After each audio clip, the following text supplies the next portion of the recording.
Yeah, so I feel like you raised so many interesting points there. So let me sort of start here and say that, I believe that the greatest force on the planet is truth. And I think that there are oftentimes a lot of processes or a lot of, that saying there's a lot of roads to Rome. I think there's a lot of ways that you can access the truth. Hi, welcome to Creating Connections. This is a place for entrepreneurs and creatives to really find where they belong, but also have amazing conversations and learn about people they never heard of before, possibly.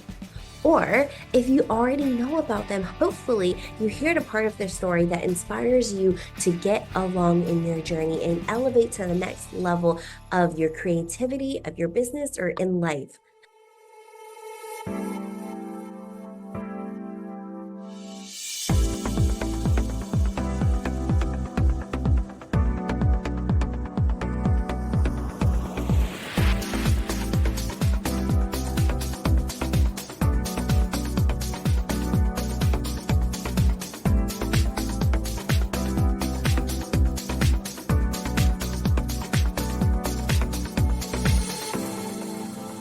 The goal is to support others, which you do so well, support others who are listening, who might be fearful of the next step or be afraid that they're not good enough to do whatever it is that they want to do, to just take that next step and see how that goes because it's not, in most cases, it's not nearly as bad as we think it is. And the way that you present everything, you just do it, you say it so simply, so easy to consume. Like I had shared with you before, my 11-year-old was I listening. remember that. Yeah, Yeah. yeah, and she just was like, "Oh, I like this. Like, let's continue listening." Whereas most of the time, if we're in the car and we're listening to something, she's like, "Can you please listen to my music? Can we listen to something else?" You know? So she learned a lot from it, and we continue to learn from it, and I still pull, like, golden nuggets from it. So, I would just like to have a conversation. So to start there, like we are all just energy and the energetics behind how we live. You What I really loved is that there's the woo-woo space, right? Where it's all universal, all of that. But then you combine that energy space with the science and the data for the people, for the skeptics, for the people who are like, no, I want what you learned through science, the exact data sets and how that helps me and supports me in doing the things. And so I guess I would love for you to talk about that, is like, if there is ever a moment that we feel stuck or feel like we're just so defeated by not seeing results or not knowing what the outcome is going to be and just feeling so scared of the other side, like where do we go? How do we reconnect with ourselves to know that we can take that next step and that everything's going to be okay? Yeah, so I feel like you raised so many interesting points there. So let me sort of start here and say that, I believe that the greatest force on the planet is truth. And I think that there are oftentimes a lot of processes or a lot of, that saying there's a lot of roads to Rome. I think there's a lot of ways that you can access the truth. So I am a neuropsychologist. I've published very extensively in the scientific literature. So, I really think about myself as an accomplished scientist. You mentioned that some people kind of talk about energy in kind of a more metaphysical way. I think that's great. I really kind of come to it through this neuroscientific lens. And I think oftentimes, I was having a conversation with my husband last night. It's kind of a wild story. And he's a nuclear engineer. So he is about as like scientific and he starts talking to me. He always has these really interesting things. And at the beginning of our relationship, sometimes I'll be really honest with you, my eyes would just like glaze over and I'd be like, oh my God, there he goes again, like talking about atoms or whatever. But as I've like really started to like, he's really interested in this stuff. So I'm really gonna pay attention because he loves it. But Right. the closer I pay attention to the physical sciences, I'm like, that's so interesting because it's mirrored in psychology. So, for example, last night he was talking about material sciences. So he was saying, like, do you know that some metals are flexible and some metals are not flexible at all? And I was like, I don't even know what you're talking about, right? But he started to say that actually what happens is the metals that are flexible can sustain more force. They're actually more powerful than the metals that are not flexible, than the metals that appear to be very strong. And I was Mm. like, that is so fascinating because what that basically says in the material science world, which is as scientific as it gets, hard Yeah, science as you're it right, right, mhm. is that it is better to bend so that you don't break. I love that, So and you I know, think just yeah, that's it talks about this idea of like flexibility and Mhm. how like we gotta have to meet our lives with grace and flexibility and kind of be able to navigate uncertainty in order to be powerful. Oh my gosh, that's perfect for this, and that's how does that bring into the steps that you talked about in your book? What step does that fall into, and how does that play a role in in owning that flexibility, right? How do we tap into that flexibility and remind ourselves that it's okay to be flexible, to really be strong? Such a great question. So I would say, I sort of spoke about it across energy rising, but if I had to put my finger on it, so energy rising was broken into 8 neuroenergetic codes. And these neuroenergetic codes are really just blueprints for how to live our lives powerfully based on how our nervous system, our brain and nervous system works, and how other people's brain and nervous system works. So code 4 was about this idea of uncertainty. Now, the human brain, and I know we're all going to resonate with this, the human brain is basically allergic to uncertainty. Like Mhm. we hate it. Okay. So what the brain then tries to do is like we don't like uncertainty. We want to know what's coming next. We don't know what's going to happen. We don't know what's going to happen in our business, with our family, with our relationships, with our I mean the whole thing. It can make us feel so stressed out, so anxious, so scared. So what people try to do is they try to do this thing that on the surface seems really natural. It seems like, okay, that should work, but it actually makes us feel worse. What Mm. we try to do is we try to create external forms of certainty. And we do this by what I call the overs. So the overs are things like overworking, overthinking, over accommodating, over giving, overdoing, over explaining. Like, should I go on? Over functioning. Yeah. So the reason that we're doing all these things is because we feel like if I can do more and give more and people please more, then I can basically be safe. Well, safe against what? And the answer really is always safe against the uncertainty. You see what I'm saying? Like, is something bad going to happen? Are they going to get mad at me? What happens if they don't like it? It's the what if, what if, what if. But the really important piece here is when I chronically overdo it in my life, I am the one actually being incredibly dangerous to myself, Mm. right? I feel exhausted. I feel depleted. I can, at the extreme, feel hopeless and depressed. And the thing that's so important here, and this is the thing that is like, even if my overdoing it makes me live to see another day. In other words, the people buy my product or my husband agrees with me or the people don't get mad at me or the people whatever. What good does it do if I already feel terrible inside of my own body? Oh. Well, you know what? That actually answers the question I was gonna ask. I was going to say, do the over everything, does that actually cover the uncertainty? Does it make you feel does it actually make any of it subside? Does it actually fully go away? But there's your answer is you're already feeling so miserable as you're overdoing everything to get to this point of clearing up the uncertainty that the energy that you lack also resonates with the people around you, and so it's a rough time for everyone.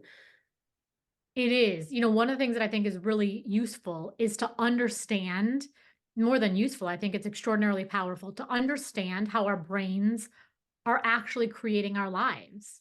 You don't have to be a neuropsychologist or a neuroscientist to understand. Like, if you didn't have a brain, there would be no consciousness, there would be no life, there would be no job, right? So it's like we pay so much attention to how to operate our cell phones. Well, shouldn't we also be interested in how to operate the machinery of our brains? So it's kind of a weird thing to say. Actually, if I had one word to describe my work, I would probably use the term counterintuitive or I would use the term opposite. And I'm about to explain why. So if you want to think about your brain as a machine, it's like, okay, well, I know what the function of a cell phone is. The cell phone is to send text messages or call people. Well, what is the machinery of the brain supposed to do?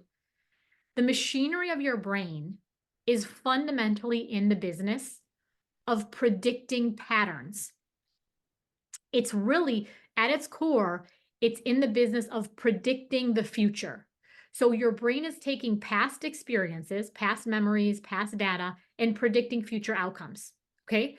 So Mhm. what happens is your brain's going apple, apple, apple, and then we come to a new day, a new relationship, a new opportunity, a new conversation, and your brain goes, I predict that it should be an apple. Yep. The problem with this when it comes to uncertainty, and this is such, I think, such a transformative conversation to have, is obviously your brain's not going apple, apple, apple. Your brain is dealing a lot with this emotional energy. Well, your brain knows what to do about fear. Your brain knows what to do about suspicion. Your brain knows what to do about joy. Your brain knows what to do about happiness. The only emotional state that works against the fundamental machinery of the brain is the emotional state of confusion. In other words, apple, apple, apple. In other words, like it could be a banana, it could be another apple, it could be a pencil, it could be a car. So, the lungs are just going to breathe, right? No one ever is like, I really wish the lungs wouldn't breathe. They just do. Right. Your brain is going to predict. So when we hit these kind of moments in our life of uncertainty, which on some level is the entire future, your brain it can't stay in the state of ambiguity. And so what it's doing is it's forcing a pattern. Is it the pattern that had to be true? No. It is the pattern that was the path of least resistance. Now, this is such a big, big, big, big, big point. Okay. And I think it gives so much relief. I am most fundamentally an anxiety expert. So I study the anxiety so PTSD, OCD, generalized anxiety, social anxiety, and basically the brain in our lives. The best definition, and I talk about this in Energy Rising as well, the best definition that I can give you for anxiety is it is a disturbed relationship with certainty. In other words, when we look at anxiety disorders, the anxiety disorder is about, and this can blow people's mind, but once they see it, they're like, oh my God, it's actually not about the thing. It's about my relationship with uncertainty. In other words, should I go check the door again? Is the door locked? I don't know. Let me check again. I'm wondering, is the door locked? I'm going to go check again. Oh, shoot. I just checked the door. I don't know. Should I go check again? So it's my inability to, let me say it a different way. It's my willingness to pathologically chase certainty that actually increases my anxiety. Mhm. Do you So understand what I'm saying? So the more I demand certainty, the more I overwork, the more I overgive, the more I overcommunicate, the more I ask my partner for reassurance and reassurance, the more I put things on social media. Do you still like me? Do you still like me? Am I still good enough? Are you still going to buy my stuff? The more it does not relieve my anxiety, it increases my anxiety yeah. over time. It Yep. has the exact opposite effect. And that goes back to the question that I was going to ask about whether or not that alleviates that uncertainty, and it actually just makes it that much worse. So this brings me to the question of if you can share the story that was in Energy Rising. You were dealing with a patient who just could not handle really being in public, couldn't be around people because it was bringing him trauma from his past experience in a war. And what you told him to do, he ended up getting really bored of and was like, okay, can we stop now? But that really healed him after years of seeing other professionals and getting other help elsewhere. You gave him the solution that worked. Can you talk to me? Do you know what I'm referencing? I do. Okay, Yeah, okay, yes. absolutely. Can you tell about that story? Because for me, that was so mind-blowing, and it was just so crazy because that also I haven't experienced that kind of trauma or anything, but that can be applied to on all sorts of different levels on things in life that we're uncertain about or that we're so afraid of reliving. Absolutely. Part of the reason, so it was with a combat veteran who was in war, and so he came to see me for PTSD treatment. Part of the reason, so this book, Energy Rising, is not about trauma, right? The book Energy Rising is really about how to live an emotionally satisfying, emotionally fulfilling life, how to have good relationships. So then the question is, well, like, why would I? Because the story actually comes early in the book. Why would I have told a story about most of us overwhelmingly are not actually in don't experience combat trauma? Why would I have told such an extreme example? And the reason is exactly what you said. If what I'm about to say gives relief at the most extreme forms of human suffering, then wouldn't there be wisdom and power and relief for the rest of us who still have pain and still get frustrated and still get scared and still get stressed? And the answer is yes, because the brain meets experiences of trauma and stress and uncertainty, not in categorical ways. It's not like this is A, this is B, this is C. Mhm. It meets them on a continuum, right? So some days I'm a little bit stressed out, some days I'm moderately stressed out, and some days I'm extremely stressed out, right? So the parts of the brain that give rise to your stress are always the parts of the brain that give rise to stress. So this story is exactly right. It was a combat veteran who had been back for many, many years who had PTSD. Now, what he did, so I said, okay, so how have you been coping? And he said, well, I avoid anything that I think is going to upset me. So I avoid people, I avoid conversations. I avoid movies. I avoid going in public. He was avoiding driving because his trauma had happened in the context of a convoy. I avoid, and then a big symptom of PTSD is irritability and anger. So he was kind of getting into altercations at work. There was a lot of family strain. So I said, after all that avoidance, which let's be honest, we all do this. It's like we all avoid things that we think are going to stress us out because we think Mhm. that's the way to relief. Okay. So after all of this avoidance, how has it worked for you? And he said, it really hasn't worked at all. Like I feel like my life has shrunk. I still feel anxious. I feel miserable. I feel depressed. So I said, all right, well, the most evidence based frontline treatments for anxiety are to actually do the counterintuitive, to do the opposite. Instead of avoiding talking about your trauma, we're going to process the trauma. We're going to talk about the trauma in very specific detail. And at first, he had a supernatural reaction. He's like, have you not heard a single thing I've said? Like, no, we're going to totally like help me Avoid it. figure out how to avoid it. And I was like, if we could do that, all of your avoidance over all these years would have worked. That's true. Mhm. So he's very courageous. He also believes, the scientific evidence, and there's lots of people who've gone through these treatments and they work. And within a very short period of time, about 12 weeks, this is another key piece. So not only are we processing the trauma in session, but the protocol asks people to record them talking about their trauma and then Mm. go home and listen to it over and over and over and over again. He comes back within, I think it was like around week 12 and says, I can't do this anymore.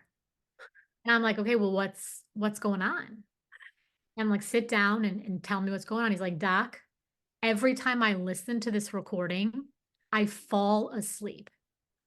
It is dull as shit.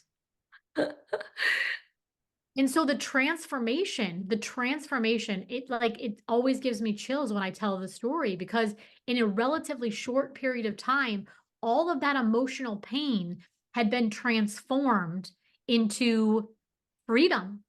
It's the physicists that tell us. I told you I love kind of pulling from, I'm a yoga Yes, yeah, instructor as well. So I love some of the mind body stuff. I'm also a scientist. It's the physicists that tell us energy cannot be created or destroyed. right. When we have painful energy in our bodies, we wish that it would just disappear. We wish that it would just be destroyed. I totally get it. But the scientific conditions of the human experience are such that energy cannot be destroyed. When I tell you that pain is an energy, I don't mean this metaphysically. The reason I can do my EEG and fMRI research is we can put people in scanners and show them upsetting pictures or have them talk about their trauma or inflict some kind of pain upon them. And we very clearly see energy activate in very specific regions of the brain. Our emotional pain is an energy and needs to be honored as such. So then my work then, when I recognize that it truly is an energy, I don't try to eradicate it because I can't. I try to transform it. And I actually think one of the things that creates so much pain is chronic avoidance of pain. When we don't go after our dreams, when we don't speak our truth, when we don't try to go after what we want because we're afraid that it's going to hurt, we actually create so much more pain for ourselves. That's what you talk about in the book is we're just afraid of feeling the feelings and we're trying to just avoid it. So instead of avoiding it, we should confront the feelings again, going back to it.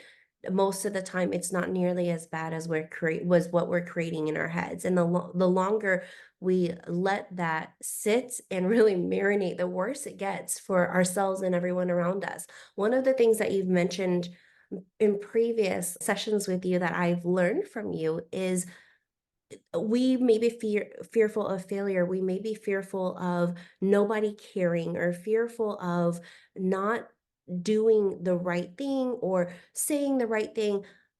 There are so many different universes in where those things are already happening. There are people who don't care. There is the possibility that you will fail. And there will be instances, no matter what you do, you're going to fail. There is not a single one of us that's going to do something right all the time. Every single move we make is not going to be right. We will fail. And so knowing that that's going to happen or knowing that a product launch is not going to go the way that we want for it to, there will be people who don't want to hear what we have to say. That in itself should be enough to say, go do it anyway, right? Totally. I mean, even I think it's so interesting, like as a writer, I think that words really have an energy. This is like, why do we choose one synonym and not another synonym, right? And so a lot of times I'll think a lot about, I could say a lot about this. Our language can be so healing. So when we think about how the brain learns, the brain literally learns. Like if you think about neuroplasticity and forming new neural connections, it forms through failure. So then should we even use the word failure or should we use the word learning? So Mhm. for example, like if I have a program launch and I like go out there and I'm out there for whatever, let's say I'm selling something for a month and nobody buys it. Yeah. Do I say I failed? I could, but then what does that do to my body? We have a somatic intelligence, right? So like, does it cause the body to constrict? Does it cause my throat to get tense? Do my hands start to sweat? Do I feel feelings of dread in my stomach? Well, what if I were to say like, okay, what did I learn from this? Mhm. Right? I learned that like if I'm being because what happens is when we fail, when we tell ourselves we failed, we feel this energy of humiliation. Humiliation is like the most powerful, it's another incredibly powerful energy. And I devoted an entire code to talking about the neuropsychology of humiliation. So when I say I fail, the feeling that that creates in me is a feeling of humiliation, of shame, of inadequacy, of unworthiness, of incompetence. Okay. Well, one of the things that I've learned profoundly through my professional work and even my own life personally is nothing is going to shut down the nervous system. Like human beings cannot be well and feel humiliated. So if I come to my own program launch and I say I failed, and the energy underneath that statement is an energy of humiliation, shame, incompetence, all this dark negative energy, the likelihood that I'm going to be able to stay with it and look at my mistakes is very low. In other words, I'm just going to say, that was humiliating, get me out of here. But if I say, okay, I've learned a ton from this. Let me actually now take inventory. Well, I only talked about the program launch 3 times. So now I'm making this enormous conclusion that I'm a terrible person. I have no prospect for success. No one will ever buy anything for it's like that is maybe a conclusion, but it doesn't even sound like it's certainly not the only conclusion. Frankly, it doesn't even sound like a very good one. Like, do you think in this day and age and the way the algorithms work and how much information, like, do you think maybe I could learn that instead of posting 3 times, I should post? Yes. But if I shut down my nervous system 10 days ago by humiliating myself, I'm not going to be able to stay open to the additional learning. Mm. So we've got to understand when I talk about understanding how to operate the machinery of our brains, we got to be thinking about how do our bodies feel? What are the words we're using? How are we thinking about our language? How are we, you see what I'm saying? So there's all this wisdom. And then we say our lives didn't work out for us. Well, I know that our lives aren't working out for us a lot of times, but is it because they can't work out for us? Or is it because we forgot to plug the cell phone into the wall? I don't look at my cell phone and go, oh my God, my cell phone's ruined forevermore. I don't know. This is a catastrophe. I say, learn how to use the cell phone right and plug the cell phone into the wall. I love that. It's that's such a at every point, it's like such a good point to end because I feel like we just need to marinate on every piece that you share because it's so good. And that's why it's so great to go through that book multiple times. It's like watching a movie, it's like, oh, I missed that part. That's so good. I need to write that down or I need to clip that in my Audible. But all of that brings me back to exactly what you started the book with was is, you know, am I a failure if I because I got fired? Am I a terrible parent? Am all of these things, it's like all of it depends on how you feel about it. And that connected with me so deeply because that's what I see everyone who's living a really awesome life and doing things successfully is it's all about how that person feels about it. Doesn't matter what anybody else thinks. And I never understood that growing up because, especially in the Asian culture, it's all about how you look to everyone else. It's about your reputation, it's about what everyone thinks about you. And I just didn't, to me, it didn't make any sense. And as I grew up and got older, and all of these people who were looked upon as like selfish and like, well, all of these other things because they're taking their own path or doing their own things and they're not giving back to the family or spending enough time with the family. Oh, how could they do this? And I would go along and be like, yeah, how come they don't come back? Why don't they spend time with us and all of these things? But your book really made it clear. It's like, it's because they're okay with it.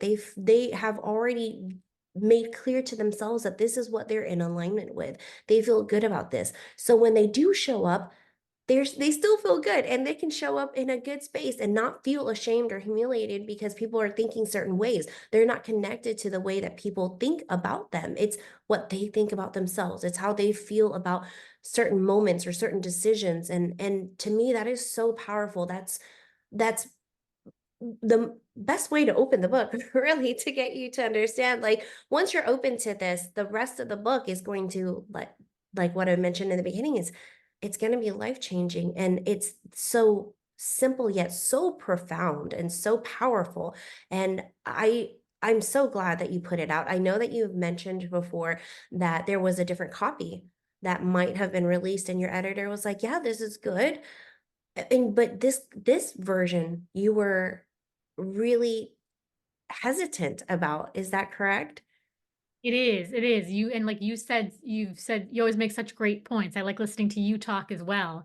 Yeah, I wrote the book the first time the way just to kind of piggyback on, the question was it segued well, what I thought other people wanted. And I think a lot of times we internalize what other people want and we think it's our own. Do you know what I mean? Like I should be Yeah, like this. Or right. like I Mhm. should so I wrote the book and then he was with it for a while editing. And then you know how when you get space on something, it's like you start to have all these new thoughts. So Yeah. as I was kind of free from the draft, I just kept having this feeling like that first version was fine, but I wrote it as like an academic, and it was very protected. It Mhm. wasn't didn't have that like raw emotional. And so I was like, I don't know, I got this burst of energy and I was like, I'm just gonna rewrite it. So I rewrote the entire thing. And so Oh, when my editor finally got back in touch with me, I was like, "Hey, listen, because he'd put a ton of time into the edit. So I wanted to Yeah. respect. So I was like, listen, I know this is like a lot to ask. And obviously, if you want to go with what you have, like that's fine. He's like, what are you talking about? I was like, I wrote another book. He's like, what? I was like, yes, another book. I was like, could you just read the first chapter? And if it engages you, let's continue. But if not, like we can go with the other one. So he was like, okay, like I'll so he read it and he's like, it's better. It's a lot better. The organization is better. The ideas are better. And it just was. Now, to go back to this idea of like certainty, I was less certain with the second version, Energy Rising as it's currently out in the world, that because like I was scared. I was scared to kind of put it out. I was anxious, like would people like it? What would my colleagues think? Because it was less of the sort of dry academic writing that Mhm. you typically write when you write in scientific journals, right? It was, I think, more, I don't know, I just think it was more vibrant. So in that, it felt more honest, it felt more raw, it felt more close to me. Like if people really didn't like this version, it was gonna hurt a lot more. So I was like, if I'm writing an entire book on how to really own our emotional power, how to really, I call it to walk our wounds, like how to be willing to be seen, how to be willing to be rejected, how to be willing to be misunderstood. I can't write a book about this and then not be willing to do the damn thing. That doesn't make any Yeah. sense. So I put it out and it's been honestly one of the most extraordinary experiences of my life. So first of all, the reception to Energy Rising has blown my mind. I just got back from San Diego and it was the most moving thing. Like I knew that I was going to be on the stage giving kind of a keynote. It was like a keynote conversation. There was an interviewer.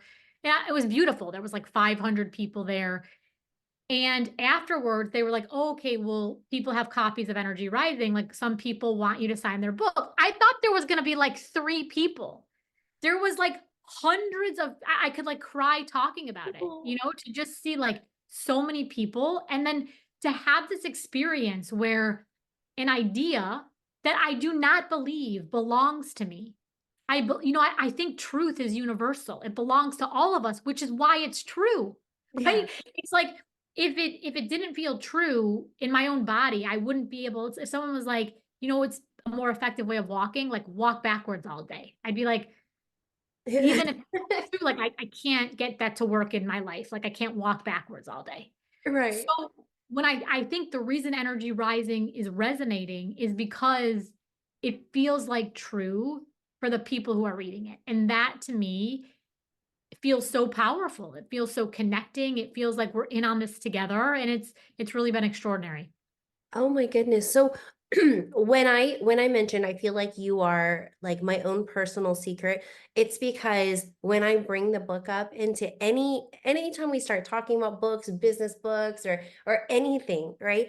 A lot of people in my world has not heard about it. And I just feel like I'm like, oh, you're gonna have your mind super blown. And I'm ready for the day that you are a household name because it's going to come. And then I'm gonna be like, I heard of her a long time ago, and she's always been so freaking amazing. Now, so what's next for you? I know you're doing podcasts, you're making appearances, you're doing speaking engagements. What is the dream for you from here? Because I love seeing you everywhere. Well, that's really sweet of you. What is the dream for me? I would say what I'm really interested, what I really believe that, and I hope a lot of people feel like this, when you feel like you found your calling, like if I had 1,000 lives to live, I would live it on this altar of human pain and human power. I feel like this I so I don't see, to be totally transparent with you, I don't see situations. Like I don't see like, oh, I'm going to be at X event doing Y thing or having, but I know what I'm going to be talking about. And I will talk about it to anyone who feels like it's valuable to them. And it is this. It is that our pain is the most misunderstood energy on the planet. I understand that pain doesn't feel good. That's definitionally like what it literally means. So when we experience fear, stress, overwhelm, doubt, uncertainty, frustration, like these things feel bad. I get it. But we have a very powerful question to ask ourselves. is, scientists say there's like a 1 in 470 trillion chance that you would be born. Our very lives are a manifestation of a miracle. Like life itself is a friggin' miracle. Okay. Like whether you want to take a scientific point of view or a spirit, it's like it doesn't matter. Like even if it's scientific, it's still utterly mind-blowing. Okay. Is the only purpose of our pain, our frustration, our fear, our doubt, is the only purpose to torment us, to shrink us, to make us feel stuck? That doesn't make any sense to me. It doesn't make any sense to me spiritually, and it doesn't make any sense neurologically. Every single thing that we want in this lifetime is on the other side of the feelings we keep saying we're not powerful enough to feel. Now it's okay to doubt ourselves, but we have got to trust like in the extraordinariness of the biology. Like when I was pregnant, I was like, there's no way that thing is coming out of me. Like I don't believe it. But like the body is brilliant. And so when you asked me to tell the story about the combat veteran, it was only in his willingness to confront the pain that he got this next level of expansion, relief, clarity, peace on some level. So if we want more confidence, we've got to be willing to come into a new relationship with the energy of doubt. If we want more influence, we've got to come in, be willing to have a new relationship with the energy of rejection. We don't get to like more influence or more connection or more peace by chronically avoiding the other side of that coin. So to answer your question, it's like, I don't know where this goes. I just know what I'm going to be talking about. I love that so much though. That is a different way to approach it because I come from a world of like vision boards and seeing these things clearly. But all of those things can be achieved with that path of this is my message. This is my vision. This is what I'm going to be speaking about. And I will be doing that for for as long as I can think of, existing. So that is huge. That in itself is a lot clearer. To me, it's a lot clearer than specifics or in moments, like you said. So, I mean, that's huge. That was exactly what I wanted to know was what it looks like. And if that, and that means you're living it, right? You're sharing and you're getting the word and the message out there. And I'm hoping that everyone listening feels really inspired that they have the right tools right now to do everything that they desire to do as long as they're willing to feel the feelings that they're afraid of feeling, that they don't want to feel, right? Quite frankly, they don't want to feel it, but it's the more we do it, the repetition, you talk about that in the book as well. It's the repetition that makes things just feel more natural. I mean, there's so much goodness in there. The last thing that I want to ask you before I let you go Can I is, give one more yeah, analogy? of Because I know we didn't course. get into and energy rising has a ton of tools. Because sometimes I feel like people will hear me and be like, okay, I get it, but like, how do I do it? Which is a supernatural question. And we didn't get into a ton of the how here, but energy rising does have a lot of tools and exercises and case studies. But I wanted to just give an example of this is like, if I think that there's a monster in my closet, okay, it's very unsettling to me. In fact, it could be terrifying. Yeah. So I'm like, don't don't open the closet. And then I'm like, you know what? Actually, like, oh God, there's definitely a monster in there. I can hear something like in there potentially. Like, I don't know. I just really think there's a monster in there. I go to Home Depot. I buy duct tape. I come back. All this labor, all this effort. I'm like now sealing the door. Then I bring in a locksmith. I got to put money into it now, but I still don't feel safe. Then I get a security system and put it on the door. Then I like get freaking armed guard. It's like all of this effort, and in that process I'm not really getting relief. I'm still sitting with the uncertainty and the stress and the discomfort and the on edginess, right? If I say, you know what, I'm going to face my pain, I'm going to open the door. The moment I go to open the door, my anxiety does go off. I'm not going to lie to you, but it's over in a flash. And the second I open the door and I go, I have a closet right next to me, I go, oh my Oh my God, there's nothing in there. It's like instant relief. So one of the principles I talk about in energy rising is this idea of picking a more powerful pain. There is no option on the planet that allows any single one of us to get out of this life entirely pain-free. It just doesn't exist. It Mm. would be like me trying to find a house in a zip code where there's no gravity. It's like, good luck with that. You're gonna spend a lot of time and never nail that. So if I you could see in that example, the chronic pain is me like just trying to avoid opening the door. The acute pain is me when I go to open the door, there's a lot of uncertainty. I get it. My stress levels are going to go up, but it's over in a flash because listen, 99.9999% of the time, there is no monster in the closet. And I have worked extensively with trauma. Even when actually absolutely horrible things have happened, people will say worse than the trauma is living a lifetime of not being able to trust people, not being able to trust myself, not fe so even the trauma is by definition horrific. That's literally what makes it a trauma in the DSM. So no one's trying to say that otherwise. But trauma is less about what happened to us and way more about what keeps happening to us because of our chronic avoidance, our refusal to think that anyone is safe, our refusal to think that we're worthy of healing. You see, so we've got to say, like, sometimes I got to go into my anxiety, open the door. And the second I open the door, I do get profound relief.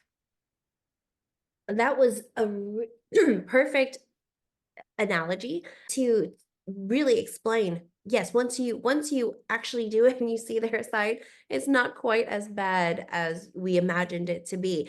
And it's a really great way to wrap up this conversation. But I still did want to know for the eight modality, the eight the oh my gosh, it just Eight completely codes. yes, the eight energy codes, energetic codes.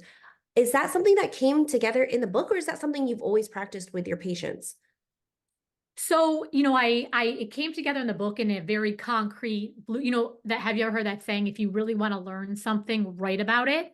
Yes, yeah, You're yeah. just like you're taking all this knowledge and just like distilling it down and then you're getting critiqued by this amazing team of editors. So like my own thinking got even sharper, but I had been practicing a lot of those modalities for a long time. Some of it was things I created, some of it was stuff that, we in the field draw from and there's a lot of citations in the book, Mm. but kind of distilling them down to the 8 very specific neuroenergetic codes was really this question of where have I seen people fall into pain over and over and over again in their own lives, in their families, with their children, and in their businesses?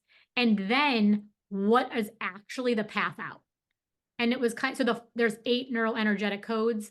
The first 5 are about how do I become more powerful in my own relationship with myself, and then the last 3 are like, how do I actually create very, very powerful relationships with others? My team, my partner, my kids, my clients, etcetera. And it was laid out just so beautifully. And if you are looking for the specific how-tos, they are in the book. Like she lays it all out and it's really beautiful. And it's something to practice on a regular basis to really uplift your energy and fully rise to where you want to be. And I love it so much. I can't say enough good things. If people want to learn more about you, obviously they can get the book. That's a great way to do it. I know that occasionally you have programs that you put out there. They can also find you on social media, but is there anything in particular that you'd like to send listeners to today? Yeah, if you're interested in emotion, sort of like thinking about the science of emotion and relationships, I would love to connect. I think the best way to get a hold of me is just like anybody these days on social media. So I'm at Dr. Julia DeGangi on Instagram, Dr. Julia DeGangi on LinkedIn, and then just Julia DeGangi on Facebook. And to your point, and I just got done running a neuroscience of relationships program. I'm going to be doing something about neuroscience of emotional power and parenting in the fall. And then I do a lot of stuff around, like teaching people how to powerfully manage their anxiety and stress. So I'd love to connect. Awesome. Oh my gosh. So I'll have all of those links below. I appreciate you so much. This is so fun and so just so makes my heart so full in so many ways. I know that people are going to love this conversation and what I would like to do, I think I would really love to give away 3 copies of the book. So if we do that, what should we do? Just people who reach out, or what should they share? Like share a quote, or what kind of fun thing should we do Ooh, to get okay, them? well, what do you think? So you like, do you want them to share maybe a quote that was really powerful for them in this conversation that we I had, either something that you said or we said together? Exactly. I think that that was where I was headed. So I think that Yeah, would be perfect. Is just pull something from this conversation that was of value to you, and just share it, and tag me and yeah. tag Dr. Julia DiGangi, and we'll go from there. So like Oh three. my God, I love that. Yeah, I love this that is for gonna somebody. be so Yeah, very cool. cool. Yay! Okay, awesome. If you find value at all in this channel in any way, I would love for you to hit subscribe and to share this community with others. The only way for this to create an impact in the huge way that I hope for, that hopefully you see for yourself as well, is for many people to get involved. People just like you who are inspired and truly have a passion to make a change, a really positive change in a way that only you know how. So I invite you in. Start a conversation with me. Let me know where you're at, what you're excited about these days, and how can we grow together. Most importantly, let's start creating connections.